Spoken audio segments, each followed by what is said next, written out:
when artists really have a story, you kind of don't want to get in the way, you know what I'm saying? Like, you don't want to add mad elements that kind of take away from what somebody's saying. You really want to do whatever you can do to supplement what it is that you're hearing from a vocalist, you know what I'm saying, whether they're singing or rapping, you know what I'm saying? So in these projects, I'm identifying the thing earlier on, and part of what I'm trying to do is I'm really trying to start dialing in on how I can add elements that aren't necessarily musical and have that as a constant in my projects, so that by the time, like, it's just the message is that much more drilled into the listener, you know what I'm saying, his head. Like, what can I do how can I make this sound like Boston, aside from just sampling maybe a Boston artist, you know what I'm saying? Or how can I make something sound like we're outside, or sound like we're in a car, or sound, you know what I'm saying?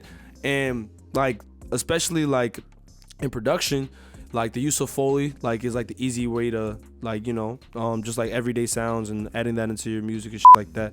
That can add to it. But it's like but I'm learning, like, even a step beyond that. How are you processing the sound? How are you making it, like, my big thing is like, how am I making everything fit and sound like it's in one room, one world, you know what I'm saying? And beyond just using the different sounds, it's like how you're processing the sound with reverbs, delays, you know what I'm saying? How are you carving out space with EQ and shit like that?